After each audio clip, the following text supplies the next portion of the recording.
in the medical capital of India, Chennai. And when it comes to learning about the use of technology in healthcare, I didn't think it gets any better than to find some doctors here and understand how they're adopting technology to make the patient outcomes better and what they think what's coming. So this is my way of learning what's happening in the industry and then kind of come to a conclusion and understand and plan for how I can help the industry in keeping the healthcare safe and secure.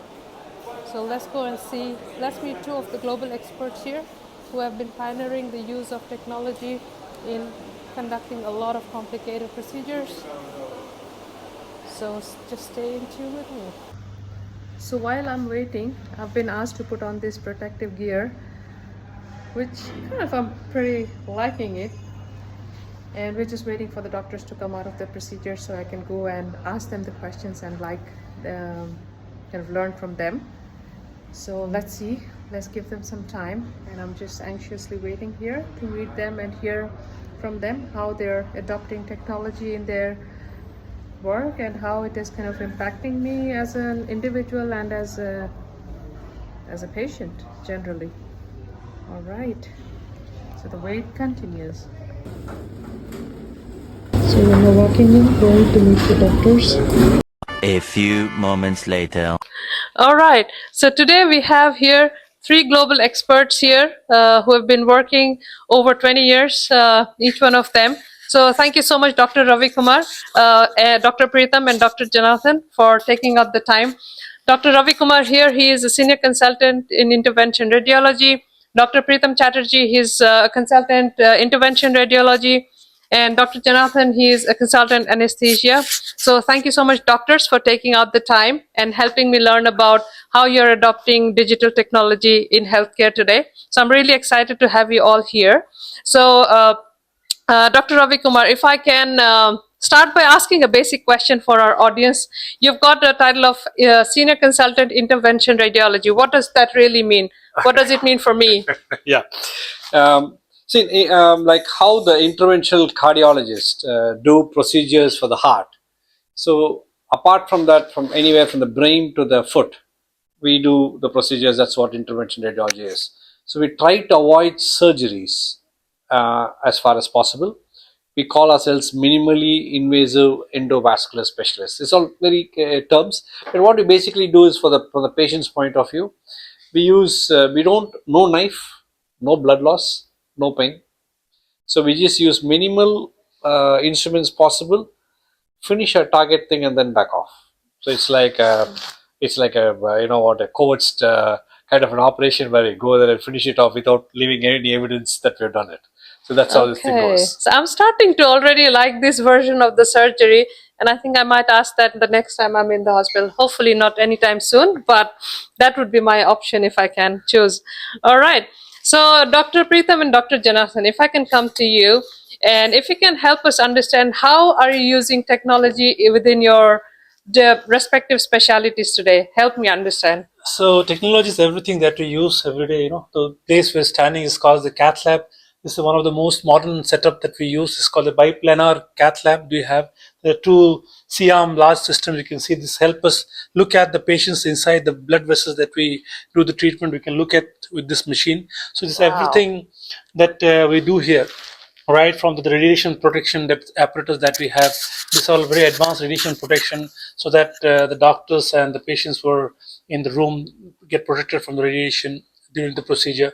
So technology from the system that we use, and also the technology that we use to treat, the devices that we use, is transforming the way we are treating the patients. So this is the hardware technologies. Then we use digital technologies to image, to treat, and then to analyze the patient data. So it's like everything technology that we deal with. To have the small access inside the patient, technology actually helps us to get in, and get the job done. Oh, wow, that's so making me side, think. maybe Jonathan will. I'm Janardhan. I'm anesthetist. So digital technology in anesthesia has come a long way in anesthesia.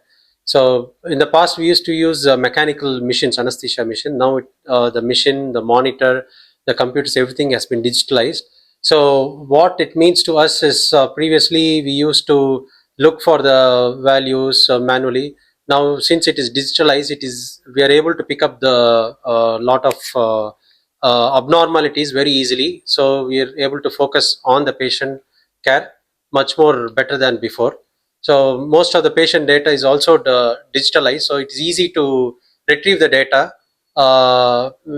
than the past where we have to look up the files. Now most of it is on the computer, on in the machine, and we don't have to do any written work. Everything is recorded, and we can print it out if necessary, or most of it is we just look into the digital. As an anesthetist, we have a lot of parameters to look into, so it can create it might be difficult for us to anticipate, and takes a lot of time. So once it when it is digitalized, and there is now artificial intelligence is also coming up, because of which it can easily predict and anticipate and detect the abnormalities, and allow us to focus more on the patient. So would you then say that the increased adoption of technology is actually helping you do better job as an anesthetist? Definitely, it is helping us to do a better job. So, what you see only you can treat. What you don't see, you cannot treat. Sometimes in the past we are able to see, but we are unable to focus because it took a lot of time to detect the abnormalities. Now, with the digitalization, we are not only seeing, but we are picking up the abnormalities, anticipate better than before. So, Okay. definitely, it is very useful. Okay, so I feel better as a patient or a potential patient. I'm in better hands now. Or the technology is helping. All right. So how about you, Dr. Ravi Kumar and Dr. Pitam? How is technology helping you? I mean, these machines look amazing, but how is it helping you do See, better, or is it? like in radiology, we always handle all the latest technologies that are coming up because we are basically, you know, imaging, and what we find on the imaging parameters, then we plan the whole treatment part since we offer the treatment. So we don't stop only with interpreting the images. So in that, the more advancement in technology, like here itself, we have something called cone beam CT scan, because uh, earlier CT scan was separate and cath lab was separate, but now they have inbuilt a CT scan possibility to do it here. So we do the CT scan on the cath lab machine. So this is very useful for when doing, like for men we do something called prostate artery embolizations, for females where we avoid surgeries, benign prostatic hypertrophy need not. So those kind of situations we do it like a one-time procedure. So in that kind of, now we can do also fusion imaging where CT scan MR is done somewhere else, and we can bring it down to the cath lab to us, and then compare each and bit everything, and we give a more personalized treatment to the particular problem. So in Okay. that way, technology really has tremendously improved our way of offering the best treatment possible for the patient. Okay, I do like the personalized bit. I like everything personalized to me. So definitely, thank you so much for sharing that piece here. Now, Dr. Janatha, you touched upon the fact of AI, and the whole world is talking about AI. It doesn't matter the industry, right? So, and this is an open question to all of you. You already said you are already using AI, and it's kind of increasing. And the question for all of you here is, where do you see this going? And are you excited? Are you nervous? Do you trust it? Do you not trust it? What's going on in your mind?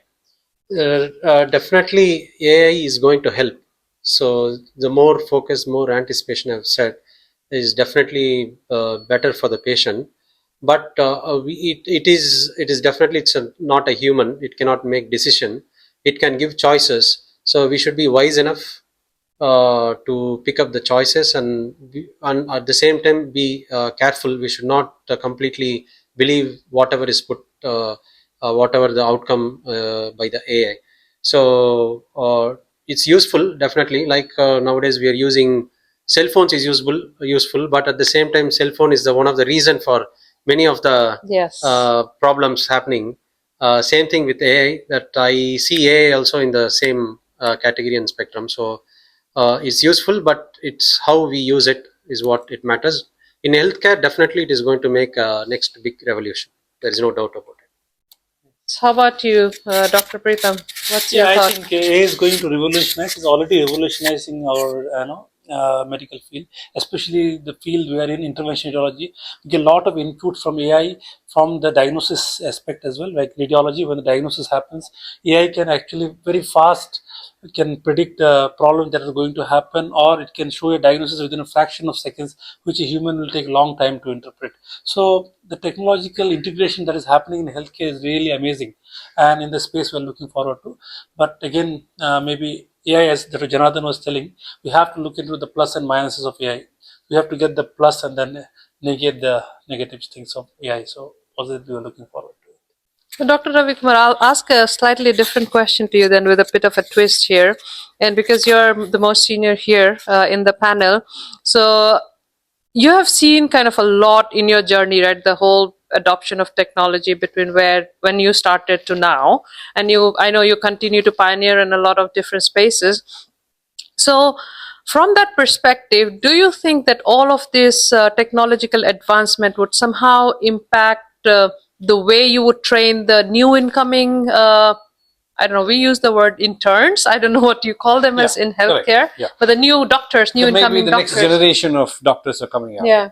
I mean, this is a very fantastic and very important question because, I mean, it took a long time for me to get adapted to the various technological advances that has happened till date. And with the evolving technologies, and I think the next generation of doctors will have a much better availability of, because I had to go to the library to get see what I had to do for the patients, but now things will be readily available for them. That will be a very quick scenario where they can catch up things much more fast. Number one. Number two, the various options. See, now I had to see what all things for planning a case, maybe like, if I can already input saying that this was a type of patient which came, and these are the various instruments that are used for the procedure. So another intern, he has to just see it rather than say he's already equipped with the knowledge. So in that way, I feel the intern will be better equipped with a shorter time frame of learning, and maybe he can have a better outcome in patient caring too. I mean, this is what I personally feel that will change. Okay, and I'm hoping that it will reduce the burden on senior doctors like you to kind of the ramp up time that it Correct. will need for the Correct. new doctors, Yeah, right? yeah, I'm hoping for that. All right, so I'm going to go back to my personal favorite. So I work in the cybersecurity industry, yeah, and you talked about the fact that the junior doctors will have access to much more information. So my question to all of you is that what do you think, or how do you think it will impact your job or the lives of the patients or the patient outcomes if you come across or if you're impacted by a cybersecurity attack? Like, I mean, what does it mean for me? that is a potential danger, especially in healthcare, which is the cyber attacks are happening in various sectors, especially the banking sector, and we've been hearing on and off news which is happening. The healthcare, it will be very detrimental because all the values of patient data is very, very important, and which is supposed to be highly protective data. Number one. Number two, like if you're going to have, because now we are literally making it like a paperless system. So patients don't anymore carry the big files and things, the reports, everything is digitized.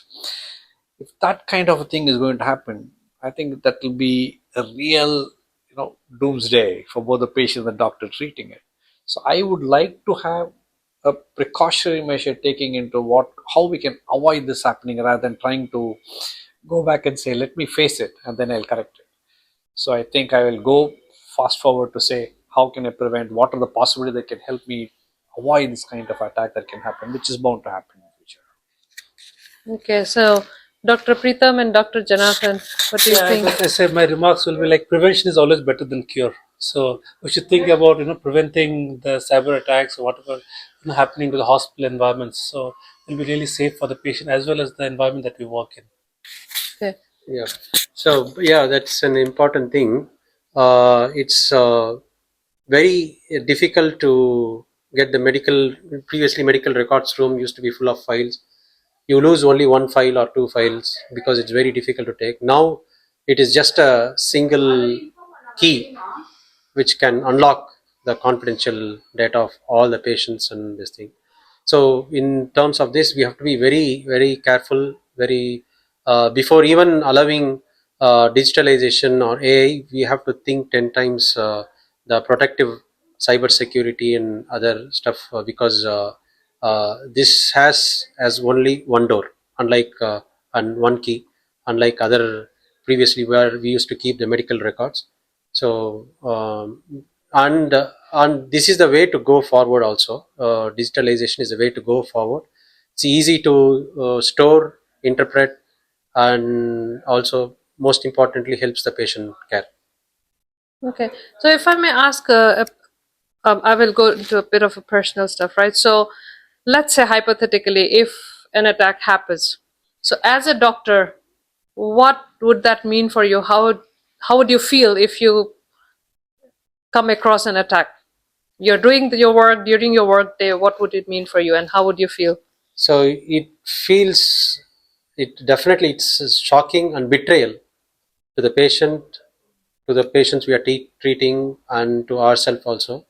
So it is we take so much of effort in confidentiality for the patients, and that is the worst nightmare that can happen in healthcare industry. Okay. No, thank you so much. Dr. Pritham, how would you feel? Let's say you are in the middle of a procedure and an attack happens and everything just becomes unavailable. How would you feel? Yeah, I think it'll be like still Titanic sinking feeling. It'll be really, Oh boy. a feeling, it's you're doing a procedure, you're doing a very crucial. Suddenly, the machine goes off, or you lose the data connections or something. You're not able to go back and see your images that you're going to see for the patients. It is going to be really devastating experience. So I, not like to have that kind of experience. So yeah. So Dr. Ravi Kumar, I think what it's about slightly you? because Pritham and I share the same views of Pritham and Janardhan, because it'll be a hell, because it's going to be a real problem, and I would rather not like to face a cyber attack like that, and it'll be really bad. I don't want that to happen at all. Okay, now I will go to what can we do to help, right? So I know that all of your different respective hospitals and organizations do kind of work on making all of your staff aware.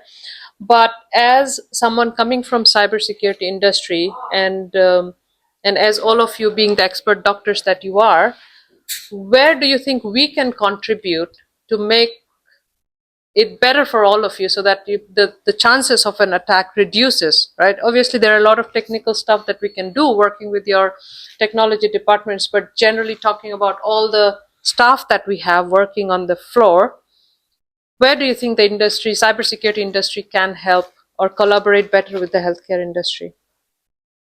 I think, um, I mean, right from the beginning of, you create, there's so many apps and things are operating in a hospital industry, and right from the time when it's being started, I would strongly feel that we need to involve a cybersecurity expert, and who can, because we know that cybersecurity is a problem, but we don't know how, where it can attack us and how do we go about it. So for that, we, like how we are experts dealing with problems, we have to involve the cybersecurity group at the earliest, and that way I think we can prevent most of the onslaughts what we face. No, thank you, Dr. Ravi. I also Dr. feel the same. Okay. We need to have a safe system, and it will be really indicating from the patient's journey. The patient comes to the hospital, meets the doctors. From the patient's journey out of the hospital, everything should be safeguarded by a cybersecurity expert. Right. Dr. Janathan, what do you Yeah, think? How can we help you?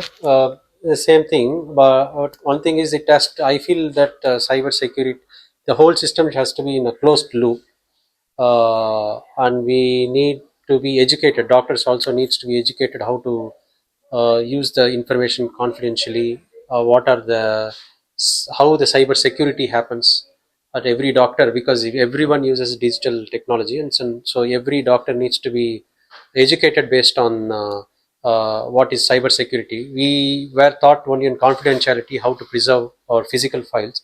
Now we have to see that in how to preserve, how to prevent cyber security. hacking and all these things. So yeah, closed system and education and training. Okay, now I think you touched upon a very important point is educating the users. Like, yes, we are making the technology available, but are we using it securely? Do we know what can go wrong, right? Yeah, you should know what So, can go wrong. no, I think that's a really useful tip there, and I think hopefully our industry is listening here, and we can come up with some ways to make our doctors more knowledgeable by also making them cyber experts. So, as a patient, as an individual, I'm safe, and I'm not left alone with an attack and middle of a procedure. So, with that, I will. Say thank you so much. I'll let you go Thank you. carry Thank on you with very the much. Thank patients you. that you have. Yeah, and thank you so much for your time here.